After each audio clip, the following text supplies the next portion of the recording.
Bonjour. On va continuer, David, sur ce qu'on a dit hier. C'est très important. Franchement, je pensais pas faire ça à la route, mais je trouve que c'est bien. Surtout maintenant, on s'approche à Tou B'Av, et donc on sait c'est quoi Tou B'Av pour nous. C'est pas ce qu'ils disent au mot Olam. Ça a une grande importance. Bli Neder. On lira le passage de la Gemara pour ça, mais on va parler d'une question très importante. À partir de quel âge, ou bien à quel âge on doit marier nos enfants? C'est très important ça. Alors maintenant, pourquoi je pose la question? Voilà, c'est marqué. Le problème, c'est qu'aujourd'hui, on n'est plus dans le même monde qu'avant. Alors, déjà, on connaît tous la Mishnah dans Masechet Avot, Perek He, Mishnah Kaf Aleph. Elle donne le programme de la vie. À partir... Écoute, Dan. Je parle à tout le monde, aussi bien aux jeunes. Alors, ceux qui sont pas mariés, ils doivent savoir Bezrat Hashem, quand ils doivent se marier. Et ceux qui sont mariés, pensez aux enfants. Mais c'est très important à la bataille. Surtout, je vais vous lire quelques témoignages des posrim, des rabbanim. On voit, ils vont tous vraiment sur la même ligne. Alors, on a dit que la Mishnah dans Perkei Avot, là-bas, elle dit, dans le programme de la vie, Ben Hamish la Mikra, Ben Es la Mishnah, Ben Shosh la Misot, Ben Hamish la Talmud, et quand est-ce pour le mariage? Shmona Aisre la Hupa. Donc, quand l'enfant, il arrive à l'âge de 18 ans, il faut le marier. Alors, je vous pose la question à la bataille. Pourquoi la Mishnah, elle a dit quand il arrive à l'âge de 18 ans, il faut le marier? On va voir. Bon, écoute, alors toi, tu es très scientifique. Alors maintenant, on va parler, on va rester terre à terre. Alors, regardez, le Rabbi Amoudin Bartanoura, alors il donne une réponse très simple. Il dit, Tisha'asar Adam kituvim parashat Bereshit, meno yomer Elohim na'aseh Adam, ad wa yibn Hashem Elohim et asela. Il y a 19 fois, on a dit le mot Adam, jusqu'à qu'on a dit qu'Hachem, il a créé la femme. Donc jusque-là, il était seul. À la 19e, voilà, la femme, elle apparaît.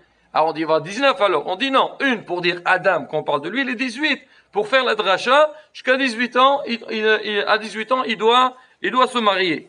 Alors maintenant, si vous voyez, il y a d'autres qui rapportent, ils disent, là c'est marqué dans Yalakot Yosef, ils disent, parce que c'est marqué voilà, Rashi il a expliqué, il y a la chante de Sha'aruch, il dit, Miswa Elisak Shiyeben Yothet Shanim, c'est une misva de ce Sha'aruch là, c'est pas, on donne des idées comme ça, ils disent, c'est une misva de se marier à 18 ans, Weham Makdim Lissa Ben Yotgim Shana Miswa, et celui qui se marie plus tôt, encore une mitzvah. À l'époque, c'est vrai, il y avait des gens, alors j'entendais beaucoup, ils disaient, ils faisaient la bar mitzvah et le mariage en même temps. Vous savez c'est quoi la raison ou pas?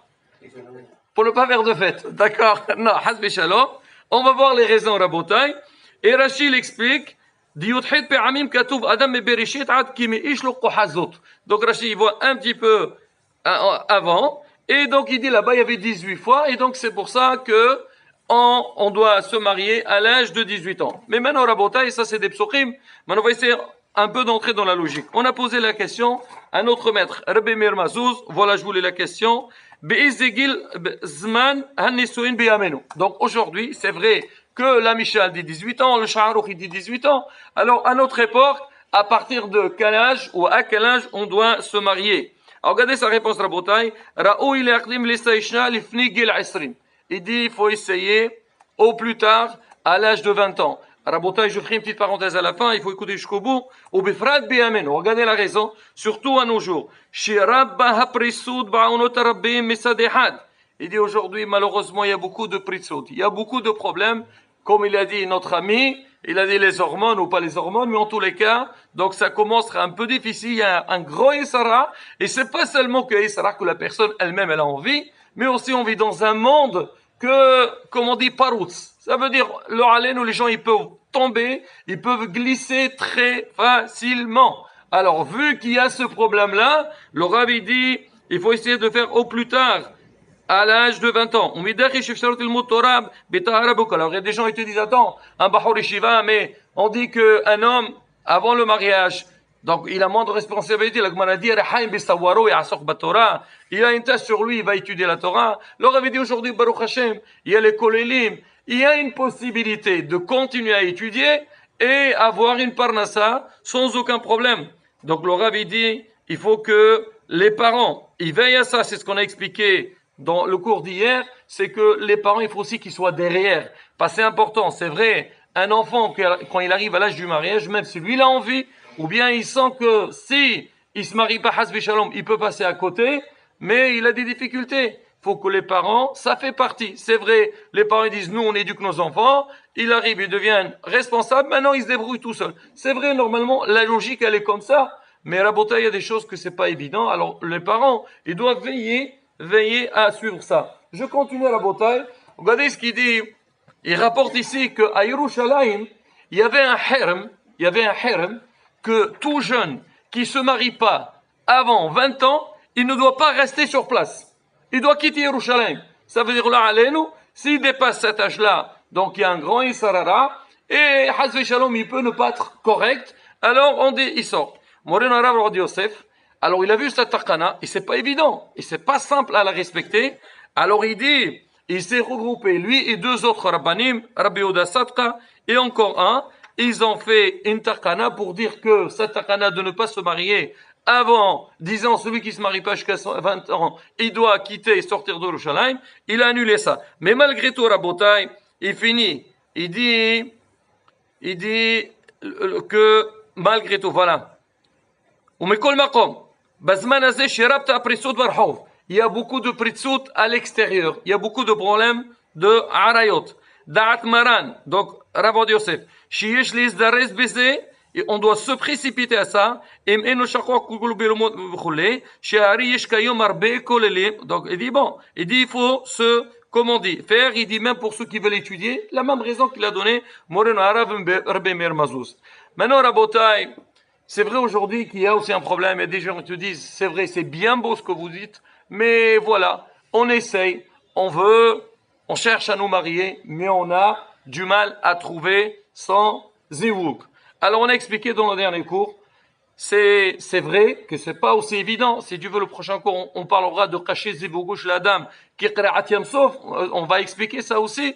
Mais Rabotai, c'est que beaucoup de fois, les raisons qu'on se met dans notre tête, si on réfléchit bien, elles sont pas valables tout le temps.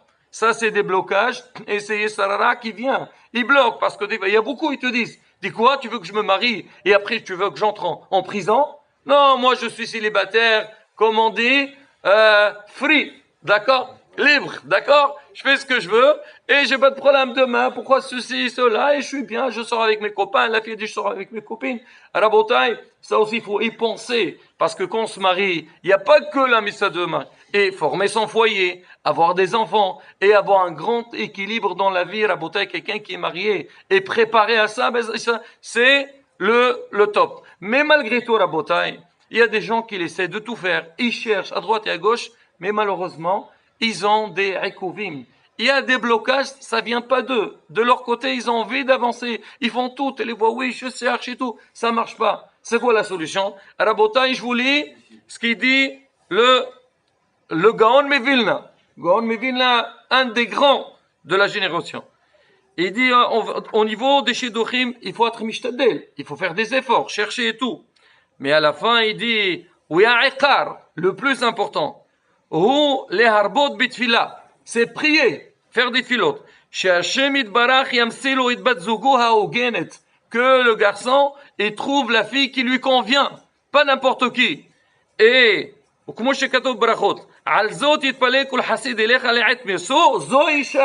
sur ça que chaque hassid, il doit prier pour qu'il trouve. C'est quoi la chose qu'on trouve? C'est la femme. Il faut prier pour la femme. C'est pareil aussi la femme. La fille, elle doit prier pour avoir un garçon. Prier Hachem qui te donne une femme bien. Mais Hachem, Isha Maskalet.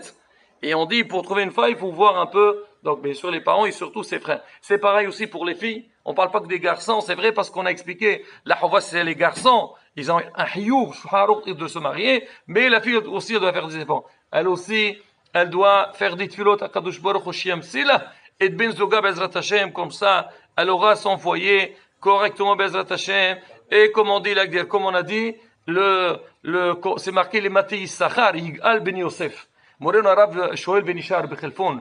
Il dit Yigal Ben Yosef. Il dit, vous voulez avoir la Géoula? Ben Yosef. Si on a des enfants. Et il faut se marier pour avoir des enfants, on peut avoir la Géoula. Et ça, Rabotai, on la cherche, on l'attend la Géoula. C'est entre nos mains, Be'ezrat Hashem, notre filote et nos efforts, et Kadosh Baruch Hu, nous aide. Amen, Kene Rasson.